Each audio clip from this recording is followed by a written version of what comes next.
সঞ্জয় মুকুন্দ বাসু ঘোষাধিকায় সঞ্জয় মুকুন্দ বাসু ঘোষাধিকায় শঙ্খ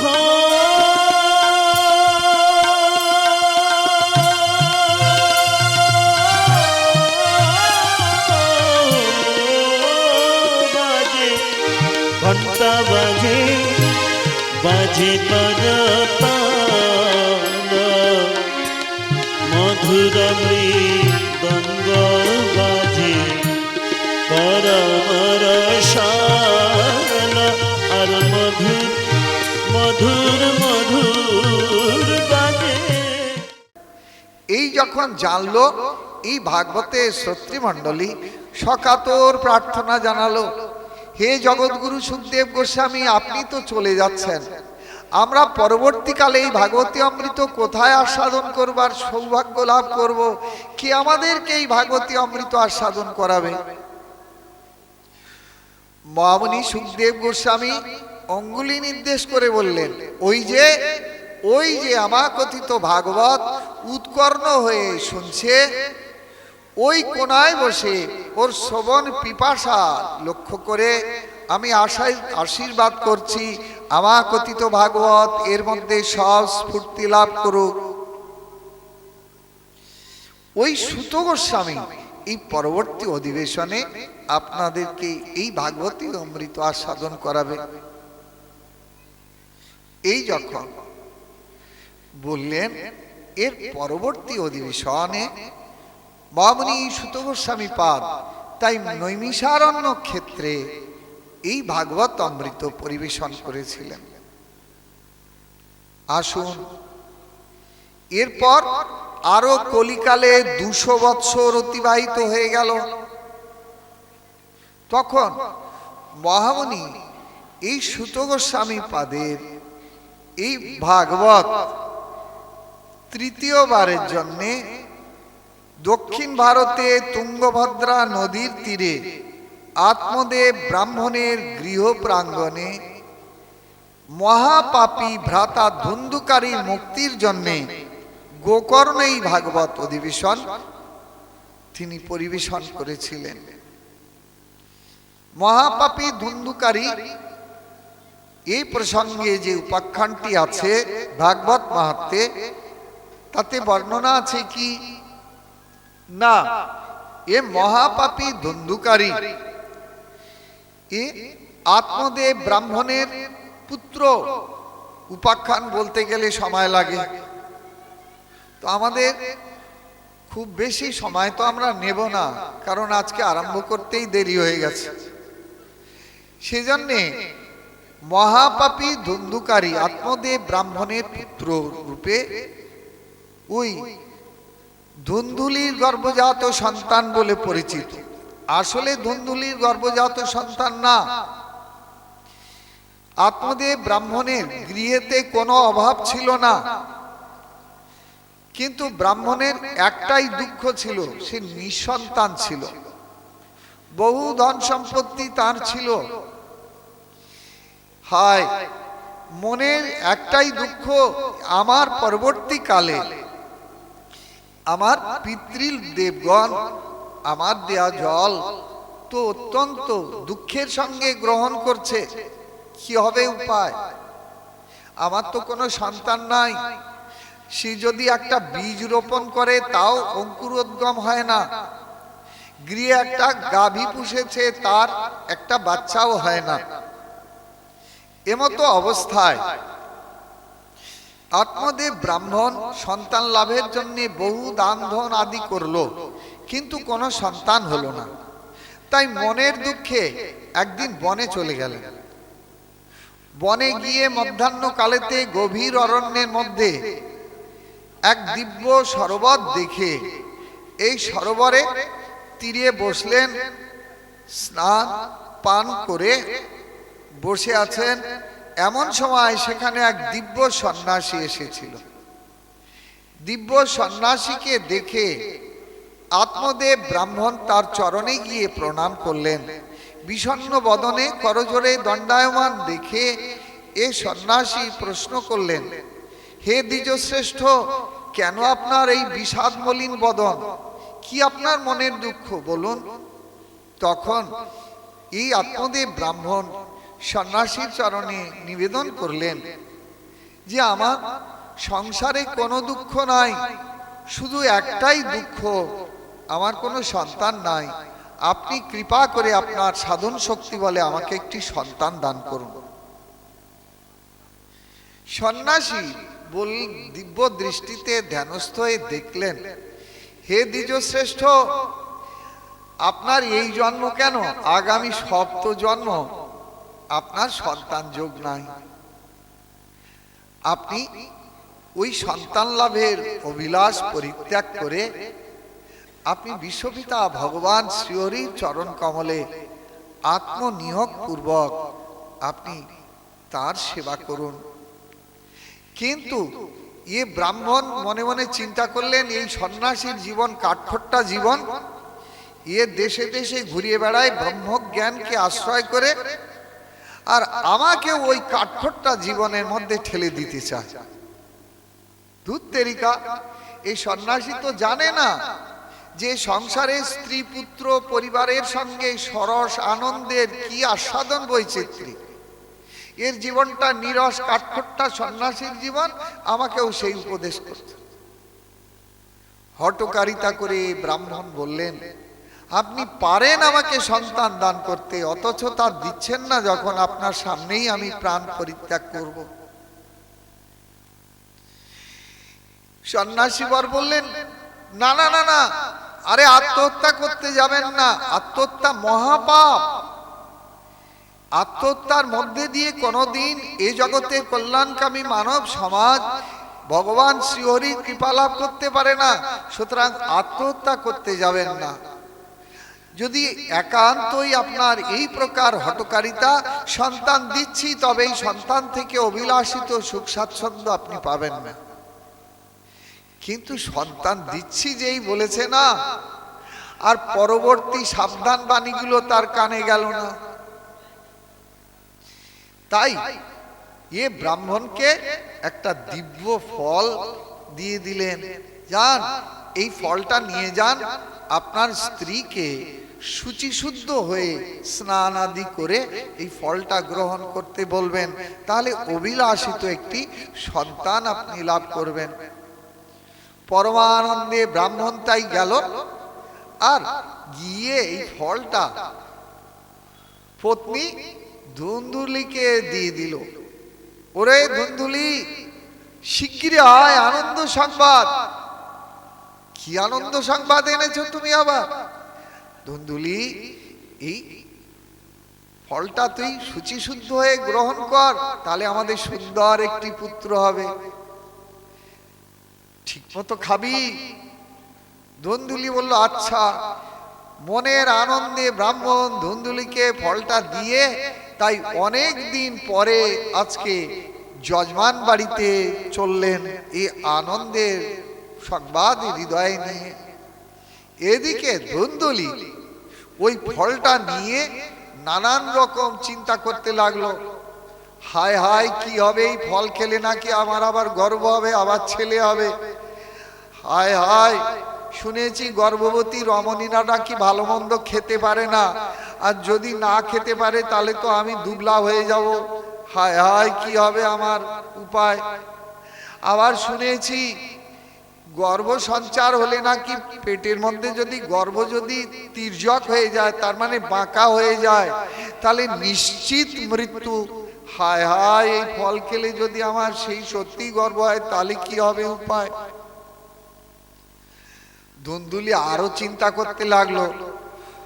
গর্ভ সঞ্চার হলে না, শুনেছি তাড়াতাড়ি চলাফেরা করা যায় না, তো এই গ্রামে যদি ডাকাতের উৎপাতটা হয়, তো সবাই তো ডাকাতের ভয়ে প্রাণ নিয়ে পালাবে, আমাকে তো ডাকাতে ধরে পিটিয়ে মেরে ফেলবে। হায় হায়, এই ফল খেলে আমার কি উপায় হবে? ওই চিন্তা ভাবনা করছে, আর এমন সময় ওর ছোট ভগিনী এসেছে। কিরে দিদি, তুই এরকম দুঃখে বসে আছিস কেন? বলে দেখ না ভগিনী, তো জামাইবাবু এই বুড়ো বয়সে এই ঝঞ্ঝাট এই কোত্থেকে একটা এনেছে, ফল খেলে নাকি আবার ছেলে হবে, গর্ব হবে। এক ধুন্দুলি ছোট বোন বলে, দুধ তেরিকা, তোর অত দুশ্চিন্তা কিসের, ও ফল তোর খেতে হবে না, আমি সম্প্রতি গর্ভধারণ করেছি, আমার যদি পুত্র হবে তোকে আমি রাতারাতি ট্রান্সফার করে দেব, তুই শুধু একটা কপট গর্ভ ধারণ করে থাক, আর তোর ছোট জামাইকে কিছু সম্পত্তি দিয়ে দিস, তোর তো অনেক ধন সম্পত্তি আছে। যদি বলে আমার তো স্তনে দুধ থাকবে না, তাহলে কি করব? তুই বলবি আমার ছোট ভগ্নী সন্তান হয়ে মরে গিয়েছিল, ওই তাকে এনে তোমার এই সন্তান পালন করো, আমার স্তনেতে দুগ্ধ নাই, তাহলে আমি দিব্যি এসে তোর ছেলে পালন করে যাব। এই না যুক্তি করলো দুজনে, সংকল্প অনুরূপ কার্য। ফলটা কি করবো রে ভগিনী? আরে দুধ তেরিকা, তোর তো একটা গাভী আছে, জন্মেতেও তার একটা বাচ্চা হয় না, তো যদি ফলের এতই মাহাত্ম, দে না খাইয়ে ওই বন্ধা গাভীটাকে, হয় যদি হয় ওর একটা বাচ্চা হোক। ব্যাস, দুই ভগ্নী মিলে যুক্তি করে ফলটাকে দিল, বন্ধা গাভীকে খাইয়ে ও একটা কপট গর্ভ ধারণ করে থাকলো। যথাকালেতে ছোট ভগ্নী সন্তান প্রসব করলো, আর রাতারাতি পুত্রটিকে ধন্দুলির কাছে এনে দিয়ে দিল। প্রভাত লগ্নেতে ব্রাহ্মণকে শুনিয়ে দিল, আমি দেখো সুখে সন্তান প্রসব করেছি, কিন্তু আমার স্তনেতে দুগ্ধ নাই, তোমার ওই ছোট শালিকাকে এনে তোমার সন্তানকে লালন পালন করো। ব্যাস, সংকল্প অনুযায়ী সব ঠিকঠাক চলছিল। কিন্তু ঘটনা চক্রে দেখা গেল যে দুটি সন্তান বড় হতে লাগলো। ধন্দুলি বলল, দেখো আমার ছেলের নাম কিন্তু আমার নাম অনুসারে হবে, আমার ছেলের নাম হবে ধুন্দুকারী। ঠিক আছে, তাই হোক। আত্মদেব ব্রাহ্মণ ওই গাভীর গর্ভজাত কিছুদিন পরে একটা সন্তান হলো। পাড়ায় তো ঢিঢি পড়ে গেল গ্রামে, আরে দেখো দেখো আত্মদেব ব্রাহ্মণের কি সৌভাগ্যের ঘনঘটা। কেন? আরে তার তো একটা নিজের ছেলে হলো, আর ওই গরুর পেটে, গাভীর পেটে একটা বাচ্চা হলো, সে গরুর বাচ্চা নয়, মানুষের আকৃতি। আরে বাপরে বাপ, কি সৌভাগ্য এই আত্মদেব ব্রাহ্মণের। কিন্তু গাভীর গর্ভজাত যে পুত্রটি, তার সব ছিল কিন্তু মানুষের মতো, কান দুটো হয়ে গেল গরুর কানের মতো। এই জন্যে শুভ লগ্নেতে এই হেন আত্মদেব ব্রাহ্মণ এই পুত্রের নাম রাখলেন গোকর্ণ। দুটো ছেলে একসঙ্গেই লালিত পালিত হয়, লেখাপড়া শিখতে লাগলো, কিন্তু দুটো চরিত্র সম্পূর্ণ বিপরীত হয়ে গেল। এই ধন্দুলির পুত্র বলে পরিচিত এ পুত্রটি অত্যন্ত নিষ্ঠুর প্রকৃতির, খেলার সাথীগণকে মেরে কূপের মধ্যে ফেলে দিত। আর গোকর্ণ হয়ে গেল মহাপণ্ডিত, ধার্মিক শ্রেষ্ঠ, সদাচার সম্পন্ন, ধীর শান্ত, নম্র ভদ্র। এরকম যখন অবস্থা হলো, ওই আত্মদেব ব্রাহ্মণকে এহেন পুত্র বলতে লাগলো, অর্থ দাও, সন্তান মানুষ করতে গেলে অনেক টাকা টাকা লাগে, দাও শিগগিরি। একটু বড় যেই হলো, চুরিদারি শুরু করতে লাগলো। আবার একটু যেই বড় হলো, আর ওই সমস্ত মদ্যপদের সঙ্গে মদ পান করতে লাগলো, বার বনিতালয়ে গমন করতে লাগলো, আর পিতার কাছে এসে অত্যাচার শুরু করে দিল, টাকা দাও। আত্মদেব ব্রাহ্মণ দুঃখে কাতর হয়ে বলতে লাগলো, হায় রে, এ পুত্র চেয়ে অপুত্রক থাকাই বোধহয় জীবনে ভালো ছিল। হায় হায়, এরকম কুপুত্র জীবনে লাভের চাইতে অপুত্রক থাকা অনেক শ্রেয়। এই রকম যখন গোকর্ণ কি বলে আত্মদেব ব্রাহ্মণ মনে মনে সংকল্প করলো, এর চাইতে আত্মহত্যা করা অনেক ভালো। আর এই কথা জানতে পেরে গোকর্ণ পিতাকে বলতে লাগলেন, পিতা আপনি আত্মহত্যা করবেন না, আপনি বরং সংসার পরিত্যাগ করে বনে যান। শাস্ত্রে বলা আছে 50 ঊর্ধ্বে বনে ব্রজেত, 50 বছর বয়স হলে এ গৃহস্থ ব্যক্তি সন্তানের হাতে সর্বস্ব অর্পণ করে দিয়ে বনে গমন করে ঈশ্বর আরাধনায় জীবনকে সমৃদ্ধ করবে। আপনি বনে যান। ভজস্ব ধর্মম তজ লোক ধর্মান সেবস্ব সাধু পুরুষান জয়ী কাম তৃষ্ণান অন্যস্য দোষ গুণ চিন্তম আসমুক্তা সেবা কথা রসমহ নিতুরাং পিবত্বাম। কি করব বনে গিয়ে হে পুত্র? তখন গোকর্ণ ঠিক যেন নিজ পিতাকে সৎপুত্র যেমন উপদেশ করে, মহাপণ্ডিত ধার্মিক গোকর্ণ তাই আত্মদেব ব্রাহ্মণকে বলতে লাগলেন, পিতা আপনি জগতের সমস্ত ধর্ম পরিত্যাগ করে, লৌকিক ধর্ম পরিত্যাগ করে ভজস্ব ধর্ম শ্রেষ্ঠ ধর্মের অনুশীলন করুন। আর তজ লোক ধর্মান গুণময় ভূমিকার যত রকম ধর্মকর্ম আছে এগুলো সব পরিত্যাগ করুন। আর কি না সেবস্ব সাধু পুরুষান জয়ী কাম ও তৃষ্ণাম, এ জগতে বৈষ্ণব সেবা করুন, সাধু সেবা করুন, কারণ সাধুর হৃদয় ক্ষেত্রে ভগবান নিরন্তর বাস করেন। সাধুর হৃদয় হলো ভগবানের বিশ্রাম স্থল। সুতরাং সাধু সেবার মধ্যে দিয়েই বিশ্বপিতা ভগবান শ্রীহরি প্রসন্ন হবেন। আর এই সাধু সেবার মধ্যে দিয়েই জগতের কল্যাণকামী সাধকগণ পরম গতি লাভ করে। সুতরাং সকল কামনা বাসনা পরিত্যাগ করে আপনি সাধু সেবা করুন, সাধুর আরাধ্য দেবতা বিশ্বপিতা ভগবান শ্রীহরির সেবা করুন। সেবস্ব সাধু পুরুষন জয়ী কাম ও তৃষ্ণাম, আর জগতে কারুর দোষ গুণ আপনি বিচার করতে যাবেন না, কারুর দোষ কীর্তন করবেন না। কারণ যদি কারুর দোষ কীর্তন করেন না, ওই দোষগুলো সব আপনার মধ্যে এসে বাসা বাঁধবে। যার দোষ কীর্তন করবেন সে কিন্তু দোষমুক্ত হয়ে যাবে একটু একটু করে। আপনার ভেতরেই ওর সমস্ত দোষগুলো এসে জমা হয়ে যাবে। এটাই কিন্তু বিশ্বপিতা ভগবান শ্রীহরির শ্রেষ্ঠ সাবধান বাণী। সুতরাং কারু দোষ গুণ কীর্তন করতে যাবেন না, নিরন্তর বিশ্বপিতা ভগবান শ্রীহরির অনন্ত নাম রূপ গুণ লীলা কথা শ্রবণ কীর্তন স্মরণ মনন করুন। এই যখন বললেন আত্মদেব ব্রাহ্মণ চলে গেলেন বনেতে। বনে যদি চলে গেল, এইবার গৃহে আছে মা জননী। কে? ধুন্দুলি।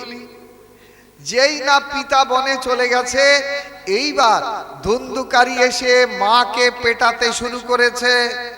এ মাতাজি, বাবার এত ধন সম্পত্তি সব তোমার কাছে গচ্ছিত রেখে গেছে, কোথায় ওগুলো রেখেছো বলো শিগগিরি, নতুবা পিটিয়ে কিন্তু মেরে ফেলবো, টাকা শিগগিরি দাও। আর এহেন দুষ্ট ধুন্দুকারীর পেটানি খেয়ে না মনের দুঃখে ধুন্দুলি তাই রাতের বেলা কূপের মধ্যে পতিত হয়ে আত্মহত্যা করলো। পিতা চলে গেলেন বনে, মা যদি এই প্রকারে ধুন্দুকারীর অত্যাচারে আত্মহত্যা করলো, গোকর্ণ চিন্তা করলো এইবার তো পালা আমার। সুতরাং এই দুষ্ট খলের সঙ্গে আমি তো এই গৃহেতে আর থাকবো না। ধুন্দুকারীর কাছে বলল, ভাই আমি একটু তীর্থ ভ্রমণে যাচ্ছি। ধুন্দুকারী বলল, যাও। বিদায় দিল। আত্মদেব ব্রাহ্মণের পবিত্র গৃহে এহেন খল স্বভাব, এ অনাচারী, এই ভ্রষ্টাচারী ধুন্দুকারী 5টা বারবনিতাকে নিয়ে এনে হাজির করেছে। বারবনিতা বোঝেন তো? এ সাধারণ ভোগ্যা সমস্ত স্ত্রীলোক এই 5টা বেশ্যাকে নিয়ে আত্মদেব ব্রাহ্মণের পবিত্র গৃহকে নরক গুলজারে পরিণত করলো। প্রতিদিন তাই সে কি করে জীবিকা নির্বাহ করে? এই 5টার ভরণ পোষণ করে, চুরি ডাকাতি, নূতন নূতন বাহানা এদের। এই সমস্ত গয়নাঘাটি আর ভাল লাগছে না আমাদের, ভালো ভালো নূতন ডিজাইনের গয়নাঘাটি, লেটেস্ট গয়না কি আছে তাই নিয়ে এসো। এইবার ধুন্ধুকারী রাজকোষ লুণ্ঠন করে নিয়ে আসতে লাগলো এদের মনতুষ্টির জন্য। একদিন ধুন্ধুকারী খুব ঘুমাচ্ছে পালঙ্ক পরি, আর এই 5টা কিন্তু জেগে আছে। 5টা বারবনিতা জেগে নিজের মধ্যে যুক্তি করছে, এই ধুন্ধুকারী যা করছে আমাদের তো ভরণ পোষণ করছে, প্রতিদিন এই রাজভান্ডার লুণ্ঠন করে আনছে, একদিন না একদিন ধরা পড়বে। আর ধরা যদি পড়ে সেদিন তো রাজদণ্ড, ফাঁসি কাটে একে ঝুলতে হবে। আর সেই সঙ্গে ধনের গোস্তিদার রূপে আমাদেরকেও ব্যবস্থা করবে।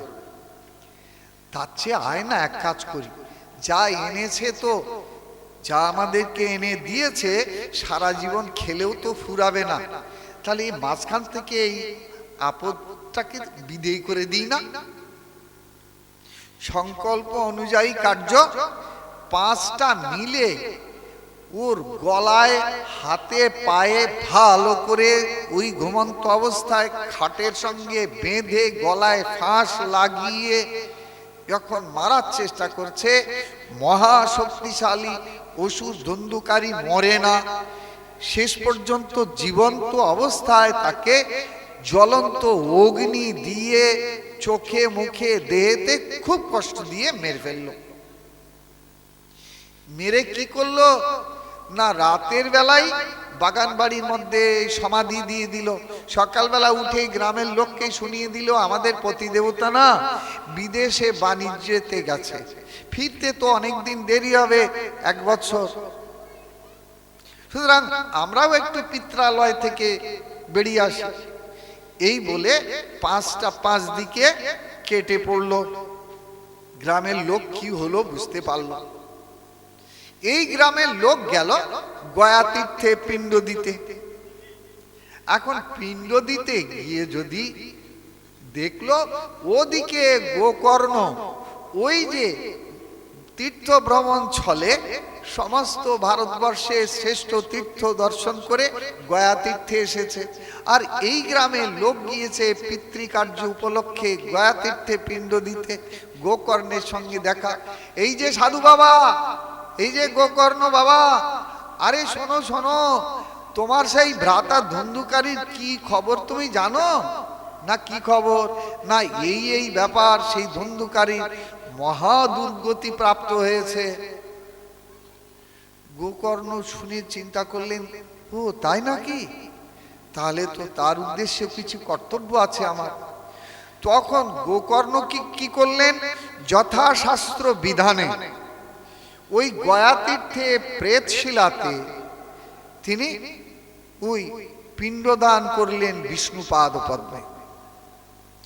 যেই পিণ্ডদান করলেন, এইটা বিধান আছে, যদি কারোর নাম গোত্র উল্লেখ করে এহেন প্রেত আত্মার উদ্দেশ্যে পিণ্ডদান করা যায়, তাহলে সে এ জগতের এই ভয়ঙ্কর কষ্ট থেকে, প্রেত শরীর থেকে মুক্তি লাভ করে। গোকর্ণ এই পিণ্ডদান আদি করে চিন্তা করলেন, বহুকাল তাহলে পিতৃগৃহে তো যাওয়া হয়নি, পিতাও নেই মাতাও নেই, তাহলে যাই পিতৃগৃহে। তাই বহুকাল পরে গোকর্ণ আজকে এসে উপস্থিত হলেন পিতৃগৃহে।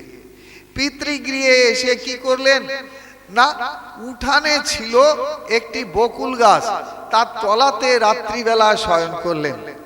আর রাত্রিবেলা শয়ন যদি করলেন, রাত গভীর হলো, ওই অশরীরী প্রেতাত্মা ওই কখনো বা ছোট্ট ভেড়া, কখনো বা গরু, কখনো বা বাঘ, কখনো বা বিশাল হস্তির দেহ ধারণ করে এসে উপস্থিত হয়। গোকর্ণ বলে, বাবা কে উৎপাত করতে এলে এই রাত্রিবেলা? পরিশ্রম করে এলাম পিতৃগৃহে, একটু নিশ্চিন্তে বিশ্রাম করবে, কে তুমি উৎপাত করতে এলে? গোকর্ণ বুঝলেন যে অশরীরী প্রেতাত্মা কিছু বলতে চায়। মন্ত্রপুত কমণ্ডলু জল তাই ছায়ামূর্তির উপরে দিল ছিটিয়ে, আর ছিটিয়ে দেওয়ার সাথে সাথে ও ছায়ামূর্তি বাকশক্তি লাভ করলো। কে তুমি? এ ছায়ামূর্তি প্রেতাত্মা বলল, প্রায় আমি আর কেউ না, আমি তোমার সেই ভ্রাতা ধুন্ধুকারী। ধুন্ধুকারী? তোমার তো এই অবস্থায় থাকার কথা না। তোমার জন্য তো আমি প্রেতশিলাতে বিষ্ণু পাদপদ্মে পিণ্ড দান করেছি। শুনে ধুন্ধুকারী বলল, ওরকম শত সহস্র পিণ্ড দান করলে আমার মুক্তি নাই। আমি জগতে হেন পাপ নাই যা করিনি, সুতরাং এরকম পিণ্ড শত সহস্র দিলেও আমার মুক্তি লাভ হবে না। গোকর্ণ শুনে বললেন, তাহলে কি করলে তোমার মুক্তি লাভ হবে বলো? আমরা তো অনেক সময় বাবা মার উদ্দেশ্যে পিণ্ডদান করতে যাই, তো এখানেও তাই বললেন যে কি করলে পিণ্ড মুক্তি লাভ হবে বলো। তখন ধুন্ধুকারী বললেন, ভাই তা তো আমি জানি না, জানলে তো আমি নিজে নিজে মুক্ত হয়ে যেতাম। তুমি এ বিষয়ে শাস্ত্রজ্ঞ মহাপণ্ডিত, তুমি আমাকে এই প্রেত দেহ থেকে মুক্ত করো ভাই। সকাল হলো, গ্রামের সমস্ত বিজ্ঞ দ্বিজ ব্রাহ্মণদের সমস্ত ডাকলেন, রাত্রিকালীন সমস্ত সংবাদের কথা বললেন, কি করে এর মুক্তি হবে আপনারা বলুন। গ্রামের সমস্ত বিজ্ঞজন বললেন, হে ধর্মজ্ঞ, হে শাস্ত্রজ্ঞ গোকর্ণ, তুমি এর কিছু একটা উপায় বিধান করো। এই তখন গোকর্ণ কি করেছিলেন? গোকর্ণ সূর্যদেবের সাধনা করেছিলেন। সূর্যদেব প্রসন্ন হয়ে বললেন, কেন পুত্র তুমি আমার গতিপথে এসে দাঁড়িয়েছ? গোকর্ণ বললেন, হে সূর্যদেব, আপনি তো সমস্ত জগতের জীবের প্রত্যেকটা কর্মের আপনি সাক্ষী। কি করে এই জীব এই কর্মবন্ধন থেকে মুক্তি লাভ করবে আপনি তা জানেন, সুতরাং বলুন এই মহাপাপী ধুন্ধুকারীর মুক্তি হবে কি করে? তখন সূর্যদেব শুনিয়ে দিলেন, এর মুক্তি হবে একটাই উপায়। কি উপায়? যদি এ সম্পূর্ণ এই শ্রীমদ্ ভাগবত মহাপুরাণ কথা শ্রবণ করে। এই কথা যদি শুনলেন, তখন এই গোকর্ণ দক্ষিণ ভারতে তুঙ্গভদ্রা নদীর তীরে আত্মদেব ব্রাহ্মণের গৃহ প্রাঙ্গণেতে এই ভাগবত অধিবেশন করেছিলেন। এটি হলো তৃতীয় অধিবেশন। সমস্ত ত্রিলোকে শ্রেষ্ঠ সত্রীমণ্ডলী এলো। ক্রম অনুসারে ব্রাহ্মণ, ব্রাহ্মণ পত্নীগণ, সাধু মুনি ঋষিগণ বসলেন, ভাগবত কথা শ্রবণ করছেন। কিন্তু অশরীরী প্রেতাত্মা ধুন্ধুকারী কি করে শুনবে? তার তো ভৌতিক দেহটা নষ্ট হয়ে গিয়েছে, সে তো প্রেতাত্মা রূপে। ওই আত্মদেব ব্রাহ্মণের গৃহ প্রাঙ্গণে একটি সপ্তগিরোওয়ালা, তার মানে 7 গিরোওয়ালা একটা বাঁশ পোতা ছিল। এই বাঁশের গায়ে ছিদ্র করেছিল ঘুন পোকা। অশরীরী প্রেতাত্মা ধুন্ধুকারী ঘুন পোকা ওই ছিদ্রের মধ্যে বসে ভাগবত শ্রবণ করতে লাগলো। বলো রাধে রাধে। যারা এই প্রথম দিনে শুনছেন, মনোযোগ দিয়ে শুনুন ভাগবত মাহাত্ম্য। আসুন, যখন সারা দিনের পরে ভাগবত বিশ্রাম হলো।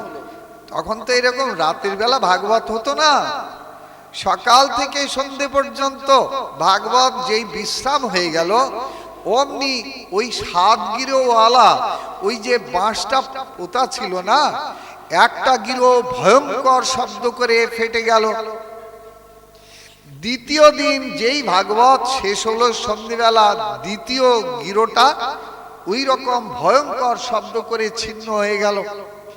এমনি করে 7 দিনে 7টা গিরো ছিন্ন হয়ে গেল।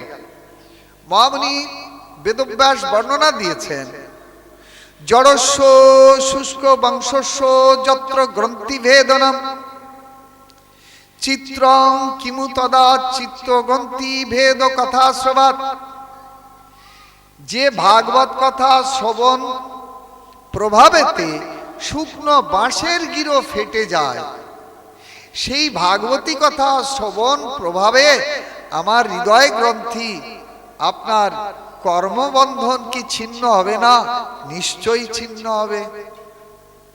সেজন্যে এই ভাগবত কথার এমন মাহাত্ম্য, 7 দিন শ্রবণ করবার পর সেই মহাপাপী ধন্দুকারী দিব্য দেহ ধারণ করে আবির্ভূত হলো গোকর্ণের সামনে। গোকর্ণ দেখেই চিনতে পারছে না, আরে ভাই তুমি কে?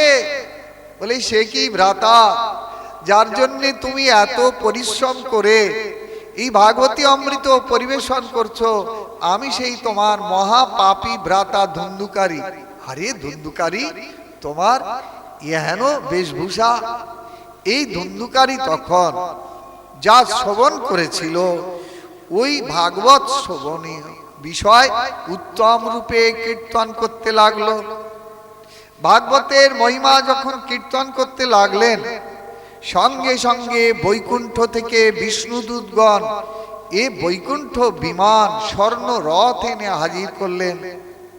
হে ধার্মিক শ্রেষ্ঠ ধন্দুকারী, আসুন আসুন, বিশ্বপিতার নির্দেশে আমরা এই বৈকুণ্ঠ বিমান এনেছি, আপনি এই বিমানে আরোহণ করুন, আপনাকে আমরা সেই দিব্য লোকে বিশ্বপিতা ভগবান নারায়ণের চরণে নিয়ে যাব। ধন্দুকারী বৈকুণ্ঠ বিমানে আরোহণ করতে যাচ্ছেন, আর এমন সময় ওই বক্তার আসনে বসেছিলেন গোকর্ণ।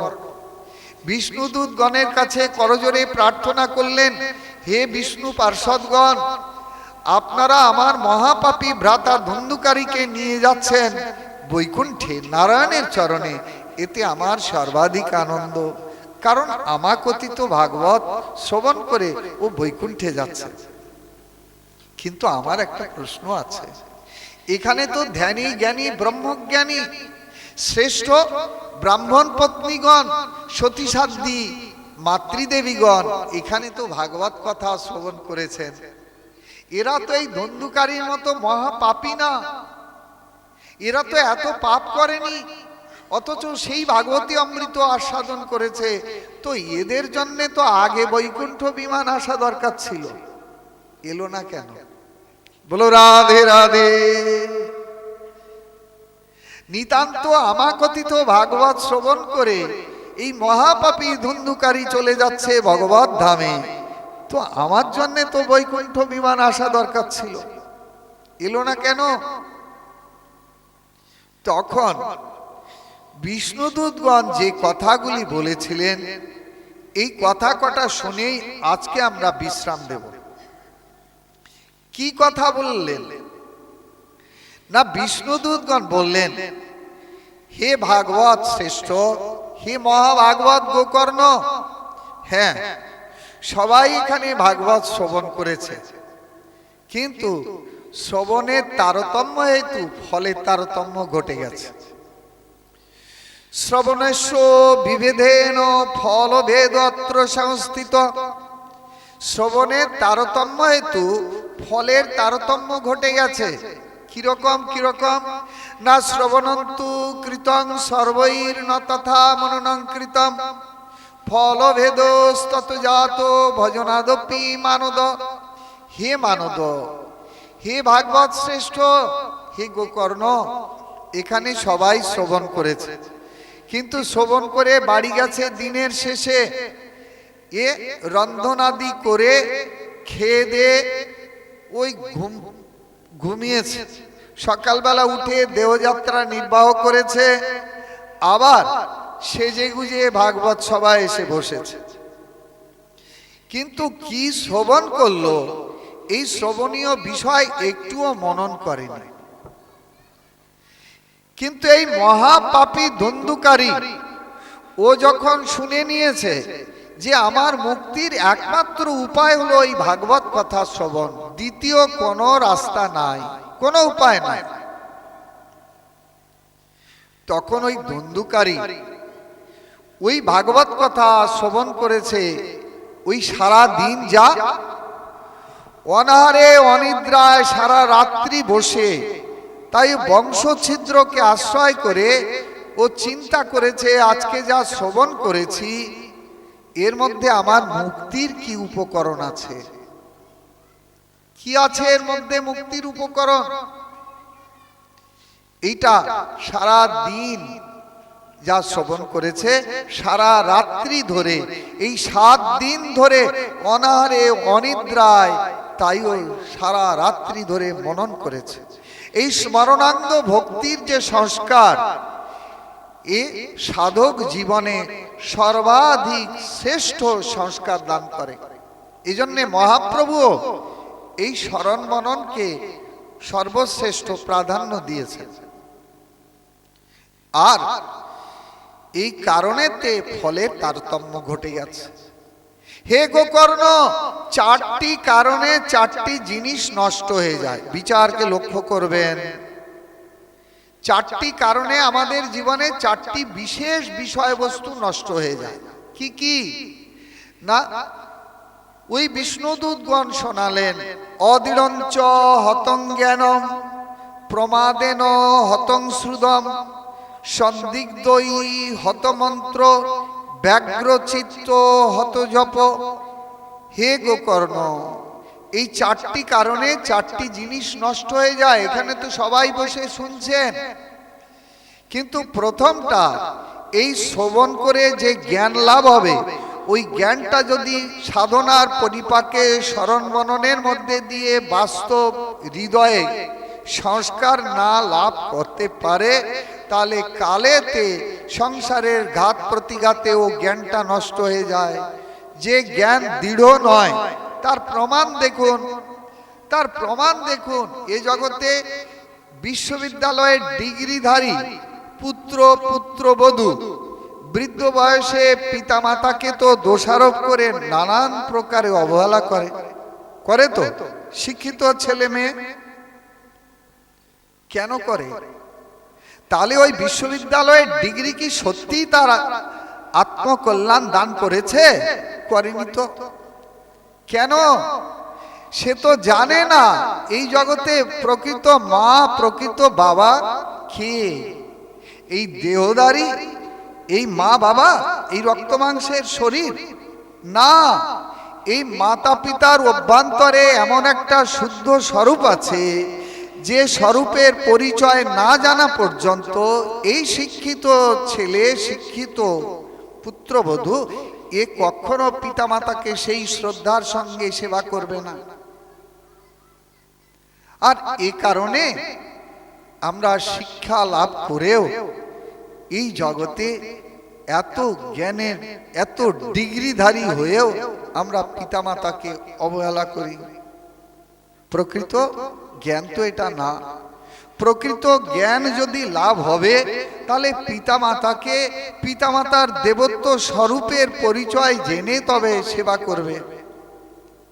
পিতামাতা তো সারা জীবন উজাড় করে দিয়েছে পুত্র কন্যার জন্য, কিন্তু সারা জীবনের মধ্যে যদি দুটো একটা দোষ পায়, ওই দোষের খোঁটা দিয়ে বৃদ্ধ বয়সে বলবে এই তো তোমরা আমার জন্য করেছিলে, আমি যেটা চেয়েছিলাম তা করনি। সারা জীবন যে উজাড় করে দিয়েছে এই ছেলে মেয়ের জন্যে, এই গুণের কথা একবারও বলবে না, কিন্তু সারা জীবনে দুটো একটা দোষ যদি খুঁজে পায়, সেই দোষের কথা কীর্তন করবে। কেন? মহামুনি বেদব্যাস বর্ণনা দিয়েছেন, জগৎ দোষের বিচার করে, গুণের বিচার করে না। গুণের বিচার করবে কারা? যথার্থ ভাগবতীয় শিক্ষার আলোকে হৃদয় যাদের আলোকিত হয় তারা জানে এই জগতের কোনো রক্ত মাংসের দেহধারী মানুষ নয় পিতামাতা। পিতামাতার ভেতরে একটা দেবত্ব স্বরূপ আছে। সেই জন্যে এই শিক্ষা যাদের আছে তারা পিতামাতার চরণ স্পর্শ করে প্রণাম করে। এই যে গুরুজনের চরণ স্পর্শ করে প্রণাম করবার বিধি, এটা কেবলমাত্র কিন্তু এই ভারতবর্ষে সনাতন জাতির মধ্যে এই সংস্কারটা আছে। পাশ্চাত্য দেশের যত সুসভ্য শিক্ষিত জাতি তারা কিন্তু ছেলে বাবার হাত ধরে হ্যান্ডশেক করে, আর ছাত্র হেডমাস্টারের হাত ধরে হ্যান্ডশেক করে, আর হেডমাস্টার ছাত্রের হাত ধরে হ্যান্ডশেক করে। এ গুরুজনের শিক্ষকের চরণ স্পর্শ করে প্রণাম করবার এই সংস্কারটা কেবলমাত্র ভারতীয় সনাতন ধর্মাবলম্বী মানুষের মধ্যে। কারণ এটা জানে যে জগতে পিতা মাতা গুরুজন এই রক্ত মাংসের দেহধারী কোনো জীব না। সেজন্য পিতাকে, মাকে, আজকে একটা শিক্ষিত ছেলে মেয়ে তারা পিতামাতার চরণ স্পর্শ করে প্রণাম করতে লজ্জাবোধ করে। কেন লজ্জাবোধ করে? এদের শিক্ষার মধ্যে, এই সিলেবাসের মধ্যে তো সেই শিক্ষা নাই যে পিতামাতা কেবলমাত্র রক্তমাংসের দেহধারী, এ মানুষ না। আর এরা তাই মনুষ্য রূপে দেখে, এই তো মা আর এই তো বাবা, এই তো সারা জীবন আমাদের জন্য এই করেছে।